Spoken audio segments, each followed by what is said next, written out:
Eu estava pensando sobre a pandemia já há algum tempo. A gente tem ouvido falar de tantas mortes, pessoas jovens também morrendo, como aqui aquela jovem de 14 anos, aquela moça lá da igreja em Pato Branco de 27 anos.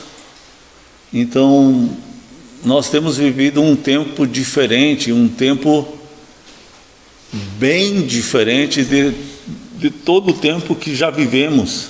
Eu sei que o mundo já viveu por situações assim, com outras pestes que aconteceram e mataram muito mais gente do que agora, mas é um tempo bem diferente, e eu fiquei meditando sobre isso a semana inteira, sobre essa questão desse tempo, da pandemia.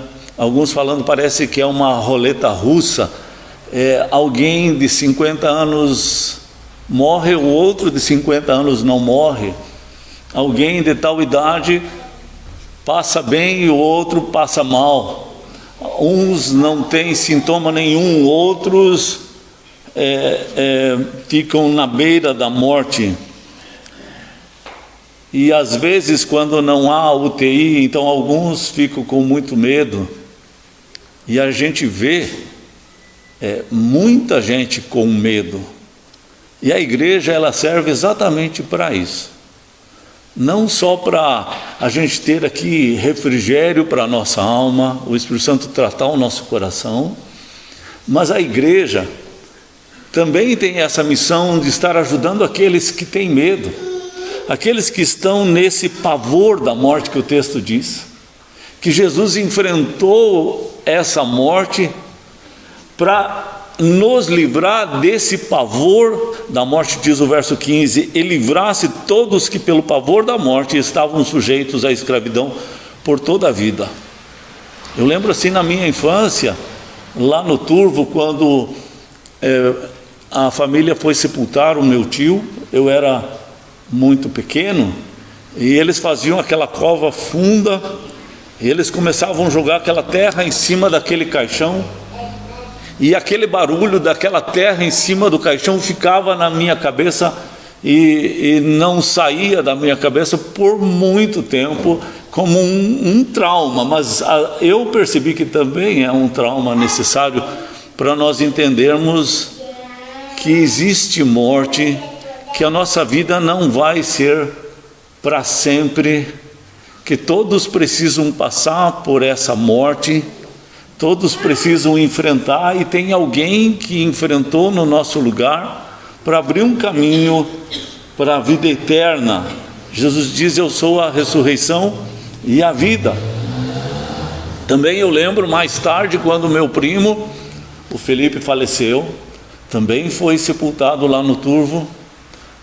E aí lá na igreja as pessoas falaram, meu tio falou, meu primo, o irmão dele falou. E mais tarde eu vi o testemunho do Marcelo dizendo assim: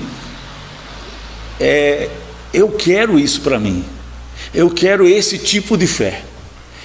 Como eles agiram, como eles estavam, sem desespero, essa forma serena de enfrentar a morte, eu quero isso para mim. Então eu creio assim que os filhos de Deus, se eles levarem a sério a sua fé, eles podem ser exemplo, modelo, testemunhas de Jesus nesse momento também da morte. Podemos saquear o inferno, tirar pessoas lá de dentro do inferno, no momento também da nossa morte, no momento que a gente tem que sepultar alguém querido nosso, porque vamos agir de uma forma que o mundo não age. Isso já aconteceu aqui também em Chopinzinho, esse mesmo testemunho. Então nós temos uma mensagem que fala a respeito de vitória sobre a morte. Quando Tiago e João e a mãe deles chegaram até Jesus para acertar uma questão, de chegar primeiro para ver se poderia ser colocado Tiago e João, um à direita e o outro à esquerda do trono de Jesus, porque quem chegasse primeiro poderia pegar essa barbada boa. E eles tinham certeza que Jesus estabeleceria o seu reino. Então nada mais justo do que aqueles mais chegados estivessem um à direita e o outro à esquerda, que seria Tiago e João. Aí Jesus fala com eles assim: mas vocês estão dispostos a ter o trono? Mas vocês também estão dispostos a sofrer pelo Evangelho? Porque essa é a questão de Jesus. Jesus ele não diz que você não vai ter a glória. Ele não diz que você não vai receber poder.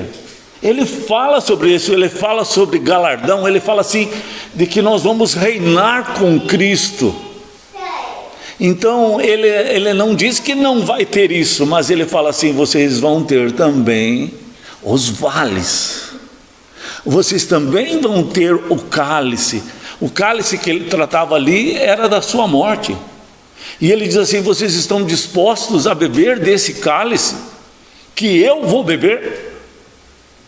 Porque se eu, sendo mestre, vou beber esse cálice, vocês, como meus discípulos, vão beber também desse cálice. E Tiago foi morto ao fio da espada em Atos capítulo 12, o primeiro a ser morto, cumpriu essa palavra.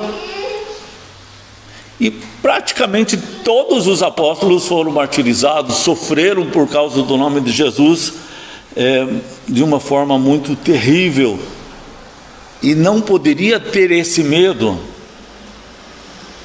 Em João capítulo 15, verso 13, Jesus fala assim: ninguém tem maior amor do que este, de dar a sua vida em resgate dos seus amigos. Jesus estava dizendo assim: eu vou dar a minha vida pelos meus amigos. Depois, lá no capítulo 10, o verso 18, ele diz assim: eu espontaneamente dou a minha vida. Então ele fez os cálculos já lá no céu, ele desceu aqui, assumiu a forma de servo, mas ele tinha uma meta de enfrentar a morte, e a forma dele enfrentar a morte era morrendo, porque ele teria que ser picado pelo veneno do escorpião da morte, das trevas. Ele teria que morrer para então ressuscitar vencendo a morte. Ele já tinha planejado isso, ele faria isso, e ele estava determinado nisso. O capítulo 2 fala assim, 12, fala assim: ele estava muito angustiado sobre isso, porque estava chegando o momento da sua morte. E quando chegou mais próximo desse momento, diz o texto que ele chegou a suar sangue, de tanta que era a angústia, mas ele fez isso em nosso favor. Eu lembro assim que quando nós fomos falar de Jesus lá numa empresa em Coronel Vivida, o meu pai chegou e falou para aquele senhor: você acha que quando Jesus enfrentou a morte, ele não tinha como se livrar dos seus opressores, dos soldados, e ele foi morto como uma pessoa que não tinha capacidade de se livrar deles? Ou ele enfrentou a morte como um soldado? E aí aquele senhor ficou quieto, ele não sabia direito responder. E eu fiquei pensando: por que será que ele está fazendo esse tipo de pergunta? O propósito dessa pergunta é para que a pessoa entenda que Jesus, ele não foi crucificado como um coitadinho que não tinha como se defender, que todos aqueles homens, aqueles soldados pegaram e ele não tinha como escapar dali, e ele tinha como destruir todos eles com o sopro da sua boca. Todos poderiam apodrecer de um segundo ao outro segundo, e ninguém tocaria em Jesus. E o Pai não fez isso. O Pai viu o seu filho ser crucificado e poderia livrá-lo da morte, não livrou, porque ele queria que o seu filho vencesse a morte, para a gente poder ter a vitória sobre a morte. Ele não foi como um coitado enfrentar a morte. Eu lembro assim que foi falado assim, ele foi como um soldado com os olhos abertos, olhando para a morte, olhando para o diabo, e acertou no queixo do diabo e derrotou o diabo ali, nessa guerra que Jesus fez, que Jesus travou ali na cruz. Foi algo planejado. Por mais angústia que houvesse em Jesus, por mais sofrimento que houvesse em Jesus, naqueles dias que antecederiam, mas ele sabia exatamente o que ele estava fazendo, o que ele ia enfrentar. Exatamente por isso que também isso dava angústia, pensar que seu pai ia ficar quieto. E ele grita: Pai, por que me desamparaste? Por que me abandonaste? Por que me deixou aqui sozinho, nesse lugar abandonado? E ele sabia disso, por isso estava anteriormente muito angustiado, porque ele tinha já planejado isso junto com o seu pai. Mas na hora de enfrentar não foi algo fácil, comum. Em João 14, fala assim que os discípulos estavam com muito medo, porque não estava só sendo ameaçado a morte de Jesus, mas todos os seguidores de Jesus também estavam sendo ameaçados de morte. E ali o texto diz assim que eles estavam com medo de serem mortos. E aí Jesus diz assim: não fiquem com medo, não se atemorizem em relação à morte. Na casa do meu pai há muitas moradas. Eu acho interessante que Jesus, ele não diz assim: eu não vou deixar vocês sofrerem, eu não vou deixar vocês morrerem, eu vou proteger vocês. Não, ele não fala isso. Ele fala assim: mesmo que vocês morrerem, na casa do meu pai tem um lugar preparado para vocês. Tem um lugar já com o nome do Pedro, do Tiago, do João, está tudo lá certinho. Não fiquem com medo. A vida de vocês não é aqui. Aqui não é o lugar de vocês. Lá em Filipenses diz assim: a nossa pátria está no céu. A nossa pátria não é aqui. Aqui não é o nosso lugar. O problema é que a gente vai montando o nosso castelinho. A gente já tem uma empresa que produz dinheiro, já tem uma aposentadoria que produz dinheiro. A gente já se planejou ser daqui. Sair daqui é algo muito ruim, é algo muito triste, porque a gente já está meio fixado nesse lugar, enraizado nesse lugar. E Deus, ele está querendo que você não coloque suas raízes aqui, porque aqui é só uma passagem para você, não é algo para sempre. Ele diz assim: eu não planejei você para sempre aqui. Eu planejei você para a eternidade e não para cá. Então, Deus, ele está tratando de você ter essa coragem para enfrentar a morte e ajudar aqueles que estão também nesse pavor da morte. Em João 8, Jesus, ele fala para os amigos judeus, que ainda não eram discípulos e muitos deles não se tornaram discípulos. Jesus fala em João 8 assim: para onde eu vou, vós não podereis ir. Eles não entenderam as palavras de Jesus, porque eles não conviviam com Jesus para poder entender o que ele falava, para ter discernimento e fazer sentido aquilo que Jesus falava. Por isso muitas vezes as palavras de Jesus não faz sentido para nós, porque nós não temos a compreensão daquela palavra, e aí a gente não crê nela, porque não faz sentido na nossa vida, e aí vivemos na periferia daquilo que seria a vontade de Deus para a nossa vida, por não compreendermos. E aí Jesus chega e diz: para onde eu vou, vocês não podem ir. Por quê? Porque eles ainda eram só amigos do Evangelho, amigos de Jesus, mas não se tornaram discípulos de Jesus. E no discurso, e continuando o discurso, a gente vai vendo quanto o coração deles estava endurecido, e parecia no discurso mais para frente que eles eram inimigos, não amigos. Jesus vai apertando, até que eles falaram besteira contra Jesus. Por quê? Porque as coisas não estavam acertadas, eles não tinham se tornado discípulos de Jesus, e isso faz toda a diferença. Já lá em Apocalipse diz assim: felizes são aqueles que agora dormem no Senhor, morrem no Senhor, porque descansam no Senhor, têm paz no Senhor, porque a sua vida não consiste nas coisas daqui. A sua pátria está lá no céu, e ele está olhando para lá e não para cá. Então, esse é o propósito. Você talvez não tenha medo da morte, mas não porque Jesus habita no teu coração, porque você não pensa nesse assunto.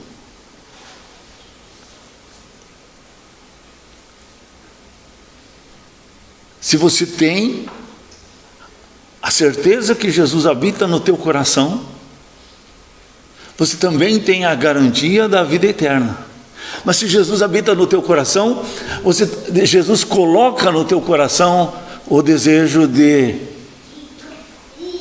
ajudar os outros que não têm, de levar essa palavra para aquele que ainda não tem e que está no pavor da morte.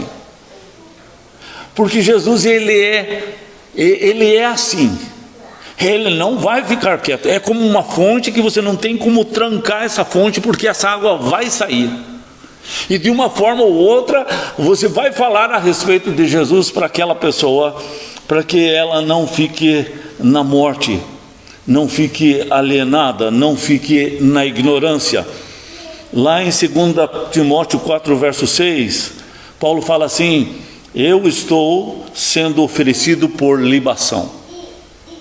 Ele sabia da sua morte, ele sabia do que ia acontecer com ele, os seus dias estavam contados. O Império Romano tinha colocado ele em cadeias, e poucos dias depois ele seria decapitado, cortado o seu pescoço. Foi isso que aconteceu com Paulo. Mas ele não tinha medo da morte, assim como Davi disse: eu posso enfrentar o vale da sombra da morte e não tenho medo da morte, porque o Senhor está comigo. E ele diz assim: o tempo da minha partida está próximo, mas eu combati o bom combate, completei a carreira, guardei a fé, já a coroa da justiça me está guardada, e não só para mim, mas para todos os que amam a vinda de Jesus. Então, a morte não pode ser uma derrota, não pode ser o que finaliza tudo. A morte, em relação a Jesus, não tem esse poder. Eu lembro assim, quando eu cheguei para visitar uma criança no hospital, os médicos estavam fazendo aquela massagem muito forte, mas já não tinha mais cor nenhuma. E quando eles perceberam que não voltava, não respirava, não batia o coração, eles falaram: não tem mais o que fazer. Porque não tinha mais o que fazer. E não adianta ter dinheiro, porque muitos daqui de Guarapuava, pessoas que eu sei que tem muito dinheiro, foram para Einstein em São Paulo e foram morrer lá em São Paulo, porque o dinheiro não garante viver para sempre. A pessoa tem 3.000, 6.000 hectares ali em Guarapuava, tem 18.000 lá no Piauí, deixou tudo. Por quê? Porque nós não temos poder sobre a morte. A gente pode até tentar fazer o nosso impériozinho aqui, mas nós não vamos viver para sempre. Se Deus te chama nessa noite ou daqui 10 anos, mas Deus vai te chamar. Todos vão partir. E todos precisam ter certeza da sua salvação. Todos precisam saber para onde vão. Ontem à noite nós estávamos falando um pouquinho sobre termos fibra. O Tiago falou assim, de pessoas de geração que é chamada geração Nutella, que ficou só na frente do computador, do celular, não precisa se esforçar muito. E eu falei que eu ia falar sobre o Davi. O Davi, ele estava rachando lenha, e a mão dele está toda cheia de calo. Por que fica cheio de calo? Porque a gente não usa muito o machado, a enxada, a foice e outros instrumentos.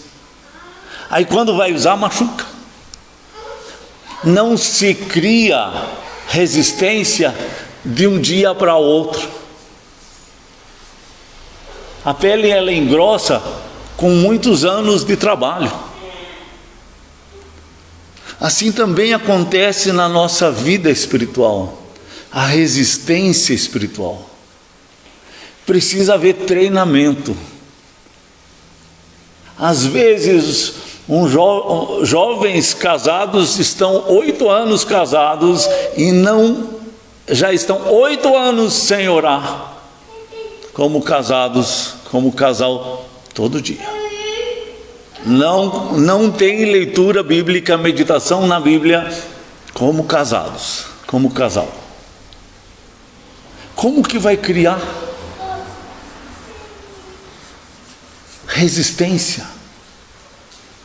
Como vai suportar o dia mal se não exercitar para criar?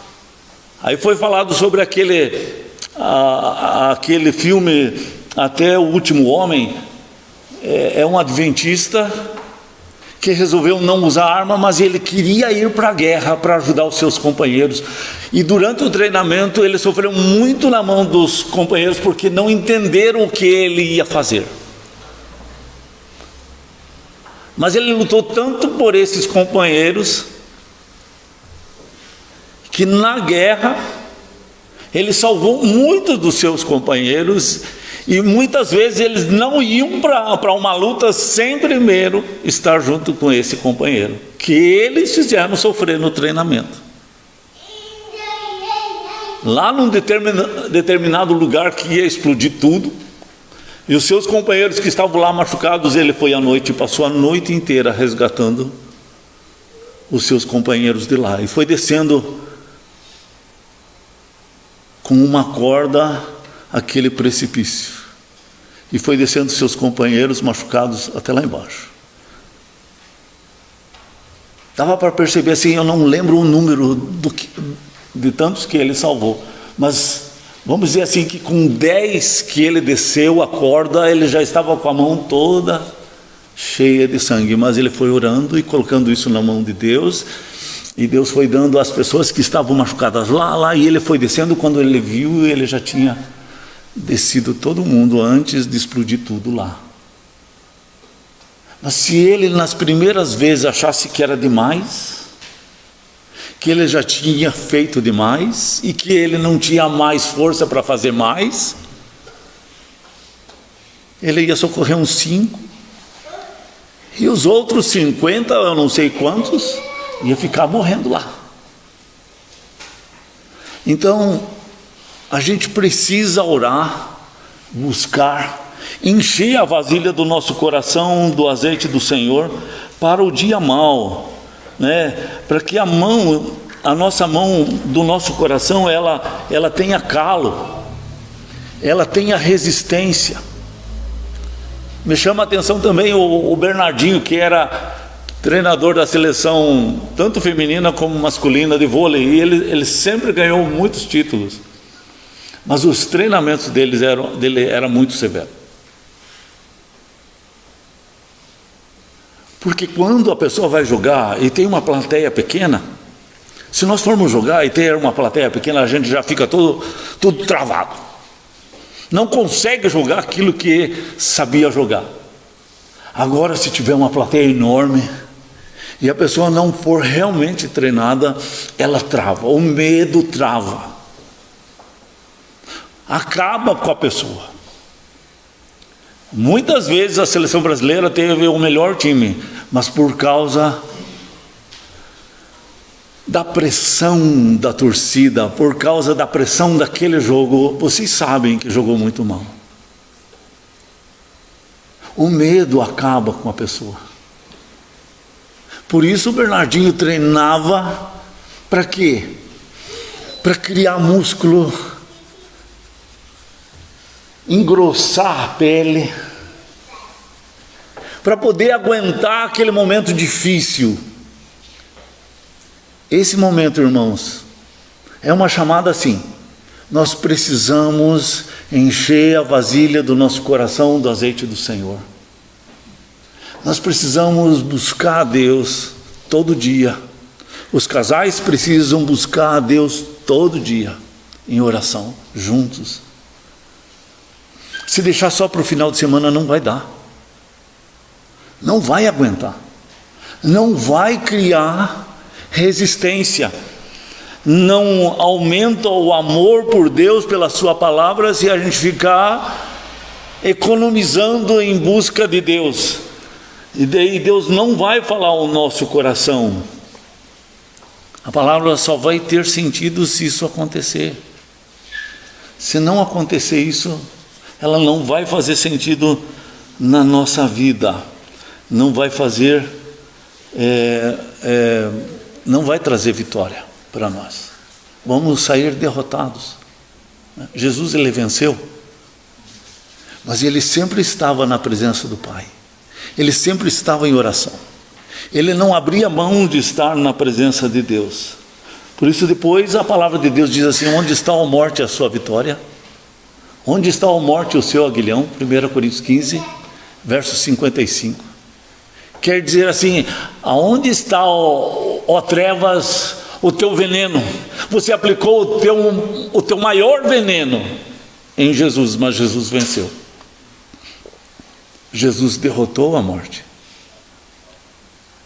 Você, confiando em Jesus, tendo Jesus no teu coração, você tem dentro de você aquele que venceu a morte. No plano do homem, quando o homem fez a torre de Babel, Babel significa a porta do céu. Para o homem foi feito com a melhor das boas intenções. É a porta do céu. Nós acreditamos em céu. Mas lá, nas letrinhas pequenas, estava escrito assim: para não sermos espalhados. Estava dito lá que era para engrandecer o nome deles. Tinha soberba ali. Babel, que era a porta do céu, virou porta do inferno. Ficou conhecida como confusão. A morte, que era a grande vitória das trevas. A morte, que é o último inimigo a ser vencido, porque é o maior inimigo, o mais poderoso dos inimigos. Jesus já venceu. E a morte passa a ser uma porta para a vida eterna com o nosso Criador. Então Deus, ele pode mudar uma coisa ruim numa coisa boa, assim como as trevas podem pegar uma coisa boa e transformar numa coisa ruim. Porque o medo, ele trava. O medo da morte trava. Em vez da pessoa com medo vencer o vírus, ela acaba sendo derrotado, porque com o medo perde-se a imunidade. Com a ansiedade perde-se a imunidade. Perde-se aquilo que ainda a pessoa poderia ter de resistência. Então a força das trevas, elas sempre vão agir contrária a você. O ódio destrói a nossa imunidade. A mágoa destrói a nossa imunidade. Cantar, orar, ir à igreja, ter comunhão com os irmãos, louvar o nome do Senhor, melhora a imunidade, faz bem para o corpo e bem para a alma. Vamos orar? A Neide faz oração. Senhor nosso Deus, mais uma vez colocamos nossa vida na Tua presença para Te agradecer pela Tua palavra que ouvimos nesta noite, Senhor. Muito obrigado, Pai. Nos ajuda assim sempre a ter um coração grato ao Senhor, buscando o Senhor com todo o nosso coração, com toda a nossa força. Glorificamos a Ti nesta noite, Pai. Obrigado porque Tu tens palavra de vida eterna para nós, Pai. Nos ajude a sempre estar buscando, assim, de manhã, de meio-dia, de noite, a levantar, deitar, Pai. Nos ajude, Senhor. Precisamos muito da Tua ajuda, Senhor. Amém. Obrigado mesmo, Senhor, pela vida de cada um que está aqui. Nos ajude, assim, a ter, assim, fé no nosso coração, porque os dias maus estão aí e nós precisamos da ajuda do Senhor, Pai. Por isso entregamos nas mãos do Senhor todas as nossas preocupações, todas as nossas ansiedades e cremos no Teu poder de nos libertar desse medo e que o Senhor nos ajude, Pai. Eu oro, Pai, agradecida em nome de Jesus. Amém. Deus abençoe.